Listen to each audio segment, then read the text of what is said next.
ఏలూరు జిల్లా బీజేపీలో ముసులు నెలకొంది. ఏలూరు ఎంపీ సీటుపై బీజేపీలో అసంతృప్తి రగులుతోంది. టికెట్పై రాష్ట్ర ప్రధాన కార్యదర్శి గారపాటి చౌదరి ఆశలు పెట్టుకున్నారు. అయితే చివరి నిమిషంలో తెరపైకి సుజనా చౌదరి పేరొచ్చింది. దీంతో ఈ నెల 15న కార్యకర్తలతో గారపాటి చౌదరి ఆత్మీయ సమావేశం నిర్వహించనున్నారు.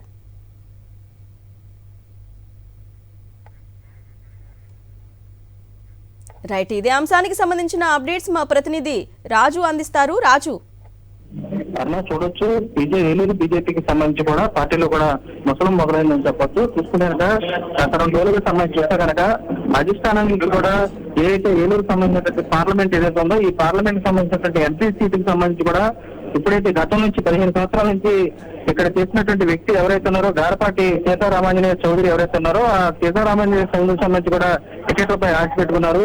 ఈ టికెట్ సంబంధించి కూడా అతనికి రాదని చెప్పి సుజనా చౌదరి గాని మరోవైపు ఉన్నటువంటి ఏదైతే భాష్యం రామకృష్ణ అనేటువంటి టీడీపీ నుంచి కూడా అతను కూడా ఇస్తారంటూ కూడా ఊహాగానాలు రావడంతో కూడా ఇక్కడ ఉన్నటువంటి ఎవరైతే ఏలూరు సంబంధించి పార్లమెంట్ సంబంధించినటువంటి బీజేపీ రాష్ట్ర ప్రధాన కార్యదర్శిగా ఉన్నటువంటి తపనా చౌదరి కూడా ఈ నెల 15వ తారీఖున ఆత్మీయ సమావేశాన్ని కూడా ఏర్పాటు చేశారు. ఏలూరుకు సంబంధించి కూడా ఈ సమావేశంలో కూడా తన భవిష్యత్తు కార్యాచరణ కూడా ప్రకటించబోతుందని చెప్పొచ్చు.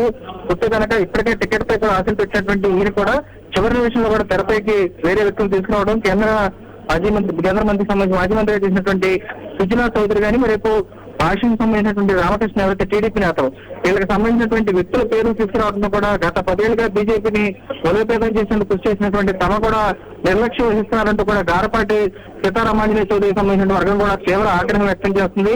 రానున్న ఎన్నికలకు సంబంధించి కూడా అవసరమైతే ఒంటరిపోరుగా రెబల్ అభ్యర్థిగా తాను త్వరలో దిగేందుకు కూడా సిద్ధంగా ఉన్నారని చెప్పి సంకేతాలు కూడా ఇస్తున్నారు. ఇప్పటికే బీజేపీకి సంబంధించి కూడా అభ్యర్థులకు సంబంధించి ఈ రోజు కానీ రేపు సంబంధించి ఒక ప్రకటన అభ్యర్థుల ప్రకటన ఉండే అవకాశం ఉంటుందో కూడా ఇక్కడ ఉన్నటువంటి ఏలూరు పార్లమెంట్ సంబంధించినటువంటి బీజేపీలో కూడా పూర్తి స్థాయిలో కూడా ముసలం కూడా నడుస్తున్నటువంటి పరిస్థితి కూడా కనపడుతుంది కదా.